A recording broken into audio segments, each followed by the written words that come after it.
how did it all start? We talked a little bit about this last night.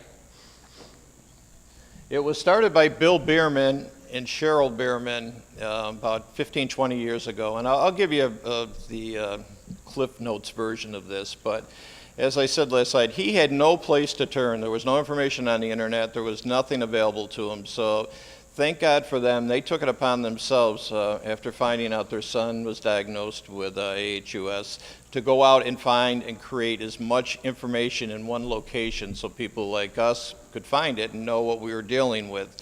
And Bill stepped down last year after yeoman's work. I mean, it had literally been his life on top of his work. He's a young man. He is in his 40s, which is very young to me.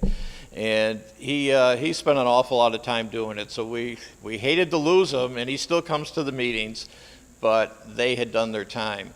Originally, though, they started the foundation as the Children's Foundation for aHUS, because, again, as I'd mentioned last night, it was only children that were afflicted or diagnosed with this disease. That has changed, 180. It's, as we see around the room, it's no longer a children's disease. There's all sorts of conjecture on why that has changed, but I think Dr. Swinford will agree it's better diagnosis. People now, they know what they're looking at. And Uncle Fred may have died years ago of symptoms that were similar to aHUS, and they didn't know what it was. He just passed away. Well, now they're narrowing in on this and able to see that it affects all ages. It's universal. There's no, young people, old people anymore. No, it's everybody. So male, female, it affects us all.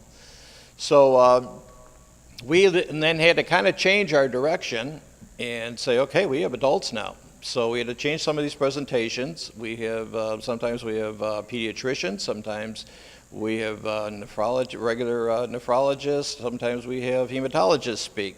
It's all comes from a different perspective, but it's all basically the same information, and it certainly is something that we value, to be able to give you the information that you're looking for. And not only that, but then a resource later. If you need to come back and ask questions, or I didn't understand this, or my situation is this, what should I be doing? You've met people here, you'll meet the physicians, and it gives you, again, that nice conduit. So we then kind of went up to, actually about 2 years ago, we created this logo. And unfortunately, when we created it, it basically, it really didn't define who we were. It tells some of the things that we did, but it really wasn't from our heart. It didn't really speak to what we, where we think we are and where we want to head. So I'm going to spend the next about 10, 15 minutes going over a little bit more about the foundation, about our logo, and then we'll get into the balance of our program. Now, the last time we met was the week of elections.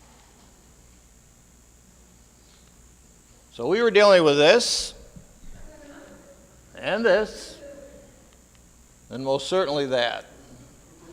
But I guess not much has changed. Now we're dealing with this. And my favorite.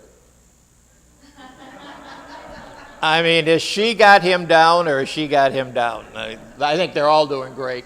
We promised ourselves we'd get you all back to your room so you could see what they're going to do tonight after his changes yesterday. So,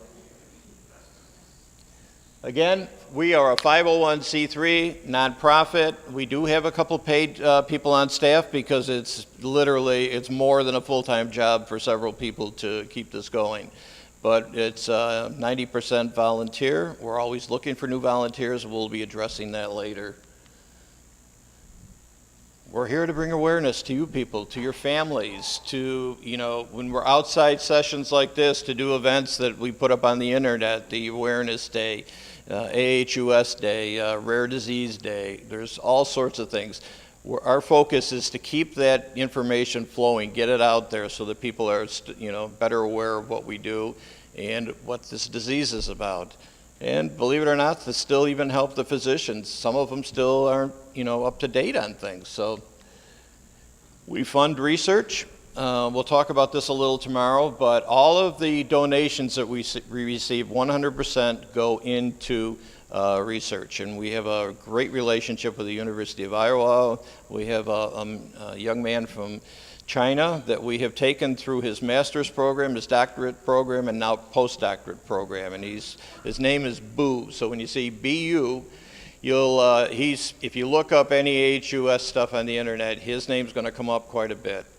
In fact, at our last session in Iowa in November, he talked about some new cutting edge things, so much so that he hadn't even released it yet, so we had to turn all the cameras off and everything had to go dark just so he could get all this together. So we're anxious for you to be able to share that. I guess they said before the end of the first quarter. Educational opportunities like we're doing here today and throughout the year. But most importantly, we're here to support patients and caregivers. And as I said last night, patients used to be the focus, now it's equal focus on both sides.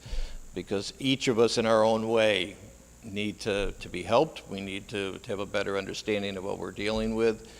Nobody's an island on this.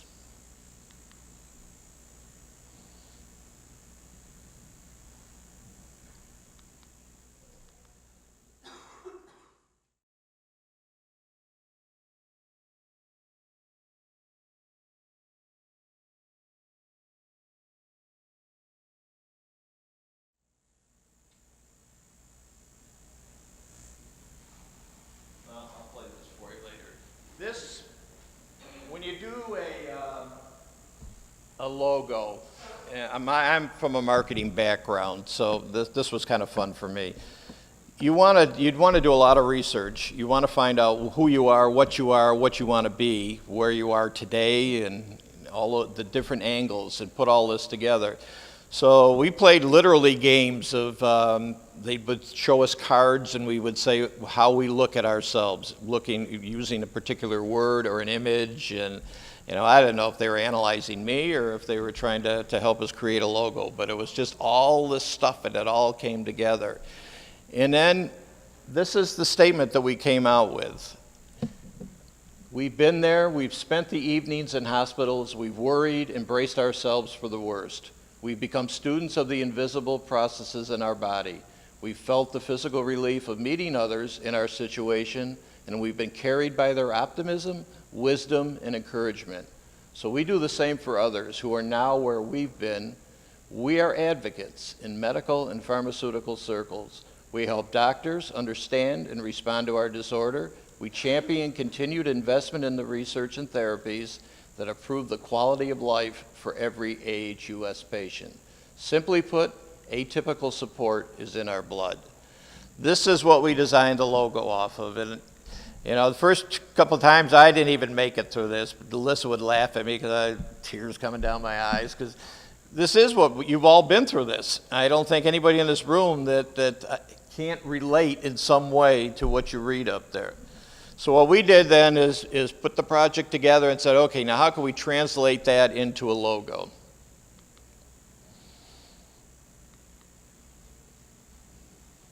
aHUS, got to start there, got to have that in your logo. I have tried everywhere to find out why it was a little a.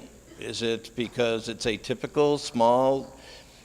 Nobody knows. I mean, and I have literally gone to so many resources and just cannot find that out. But we like it. It's kind of a cool little thing. So then we added our little circles. On the left there represents you, the medical community, the research community, Alexion. That's all of us together. We're working together now. We've all found each other. But this little guy, he's some of you today who are coming to us for the first time. That's the O that we're looking for. Those are the people that need us, that we want to help. So our goal is to bring them in to this area. Isn't it neat how that just fell all together? See, this would have been more fun had you not bought all your shirts last night. But talk about burying the lead. We did. And then we came up with shaping our path forward, which we're looking forward on everything. And it's being shaped now. It's not defined. Every day it changes, and all the input we receive back from all of you creates new avenues of ways that we can help and that you can help each other. It's just exploding, and it's a great position to be in. And I'll tell you something that sounds kind of funny when you first hear it, but you're the lucky people. You really are very, very lucky, because only 5% of all rare diseases have a treatment. You think about that, 5%. The other 95% are just out, and we met a lot of those people this summer. Debbie and I and Ann went, and Alyssa, to a Global Genes Conference dealing with all rare diseases. And there are a lot of lost people out there. They look and they're just so, we wish we had something to help our patients. So we don't look at it as being lucky, but we really are lucky to be where we are and have the Soliris for us. And this kind of just sums it all up. But do you like the logo? Is it fun, or?